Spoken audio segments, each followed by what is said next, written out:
जय माता दी दोस्तों शुभ मार्गशीर्ष महीना। इस महीने में आपका बहुत ही सारे तीज त्योहार होते हैं और जिसमें कि 12 दिन 14 दिन और 16 दिन के भी संकल्प का किया जाता है, वो चाहे बृहस्पतिवार का हो, वो चाहे फिर लक्ष्मी पूजन हो। और दोस्तों, संयोग से इस समय हमें वृंदावन जाने का अवसर प्राप्त हुआ। वृंदावन संयोग से हम लोग मार्गशीर्ष महीने में ही पहुँचे और वो भी एकादशी के दिन पहुँचे। दोस्तों, इस पवित्र महीने को श्री कृष्ण भगवान भी कहते हैं कि यदि मुझे महीना बनने के लिए कहा जाए तो मैं मार्गशीर्ष महीना बनना स्वीकार करूँगा और बनना ही चाहूँगा, क्योंकि यह महीना पवित्र माना गया है। तो दोस्तों, वृंदावन में बांके बिहारी का यदि दर्शन करने जाइए तो इस महीने में सोच समझ कर जाइए, क्योंकि इस महीने में बांके बिहारी का जन्मोत्सव भी हुआ था। इसी दिन प्रकट हुए थे बांके बिहारी बाल स्वरूप में। तो लोग इसी महीने में जाने को सोचते हैं, परंतु इस महीने में जाने पर बहुत सारी परेशानियों का सामना करना पड़ सकता है। जैसे आप बहुत दूर यदि अपने वाहन से जा रहे हैं तो आपका वाहन बहुत ही दूर रोक दिया जाएगा, क्योंकि इतनी ज़्यादा भीड़ रहती है कि सड़क पे चलने का भी नहीं हो सकता है, तो आप पैदल ही वहाँ जाने का रहता है। इसलिए दोस्तों, होटल तक पहुँचने में, धर्मशाला तक पहुँचने में आपको पैदल ही जाना पड़ेगा।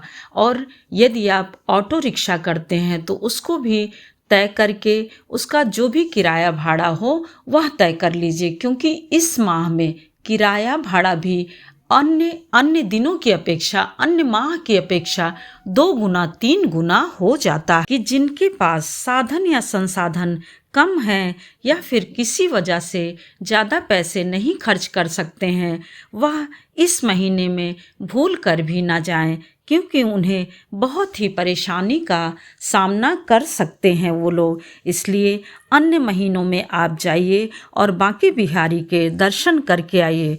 दोस्तों, इस महीने में हम लोगों ने यह पाया, क्योंकि हम लोग भी पहले अन्य महीनों में गए थे, लेकिन इस महीने में, मार्गशीर्ष महीने में कभी नहीं गए थे। तो होता क्या है कि इसमें बहुत सारी परेशानियां, जबकि व्यवस्था पुलिस की और सारी चीज़ों के प्रशासनिक जितने भी हैं वो सब लगे हुए थे, परंतु दूरी इतनी होती है कि आप अपने सामान को लेकर के, चाहे धर्मशाला तक हो, होटल तक हो, आपको पैदल ही जाना पड़ेगा और सामान लेकर के यहाँ तक पहुँचना बहुत ही मुश्किल होता है। और मंदिर में, बांके बिहारी जी के मंदिर के बाहर 5-5 किलोमीटर दूर से ही लाइन लग गई थी। यह दृश्य तो देखते ही हम लोगों का एकदम मन उदास हो गया और लगा कि किस प्रकार से हम लोग पहुँचेंगे अपने होटल। परंतु किसी तरह से जहाँ से रोक दिया गया था वहाँ से हम लोगों ने गाड़ी खड़ी करके रिक्शे के द्वारा फिर ऑटो रिक्शा लेकर के वहाँ तक पहुँच गए। फिर जब हम लोग मंदिर में दर्शन करने के लिए गए तो देखे कि 5-6 किलोमीटर से लंबी लाइन लगी हुई थी। यह दृश्य देखते हुए भी हम लोगों को बहुत ज़्यादा अजीब सा लग रहा था। फिर भी हम लोग लाइन में लग करके किसी तरह से मंदिर के दरवाजे तक पहुंच गए। परंतु दोस्तों, मंदिर में बांके बिहारी का दर्शन, मंदिर की जो सीढ़ियाँ बनी हुई उनकी ऊंचाई से तो बहुत अच्छे से दर्शन हो गया, परंतु जब हम नीचे उतर करके बांके बिहारी जी के चरणों में, उनके आंगन में जाते हैं तो वहाँ का दृश्य देखकर, दृश्य क्या देखना, ये समझ लीजिए कि इतनी ज़्यादा धक्का मुक्की थी, इतनी ज़्यादा अव्यवस्था थी कि लोग गिर रहे थे, पड़ रहे थे और इधर उधर खींचातानी मची हुई थी। बहुत सारे लोग तो उस दिन बेहोश जैसे गिरने की भी स्थिति में हो गए थे। यह सब आप लोगों ने समाचारों उन सब में देखा सुना भी होगा। तो दोस्तों, यह सब सिर्फ एक जो है, यह कृष्ण महोत्सव की वजह से, यानी उनके बांके बिहारी का जन्मोत्सव मनाया जाता है इसी महीने में, तो उसकी वजह से यह सब हो रही थी। और लोग इस महीने में, और वैसे तो हर एकादशी को ही होता है, परंतु इस महीने में लोग ज़्यादा ही जाने को आतुर रहते हैं, तो बहुत ज़्यादा दिक्कत हो जाती है। हमारी यह गुजारिश है प्रशासनिक से भी कि अंदर भी कुछ ऐसी व्यवस्था की जाए कि वहाँ लाइन से ही लोग जाएं और लाइन से जाएं, दर्शन करें, दर्शन करके उसी तरह से निकल आएं। यह धक्का मुक्की बिल्कुल भी सही नहीं है, क्योंकि इसमें बहुत सारे लोगों को चोट लगती है, लोग गिर जाते हैं, बेहोश हो जाते हैं, लोग इतनी देर खड़े नहीं हो पाते हैं।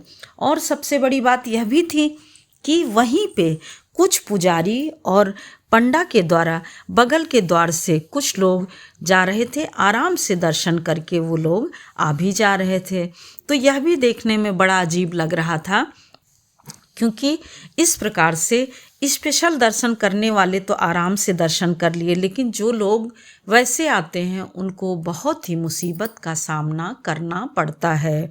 और दोस्तों, इस प्रकार से हमें ध्यान देना चाहिए कि हम बहुत ही सोच समझ करके दर्शन करने जाएं, जिससे कि बांके बिहारी का दर्शन अच्छे से हो सके, प्रेम से हो सके और हम उनके चरणों में नतमस्तक हो सके। जय माता दी, जय बांके बिहारी।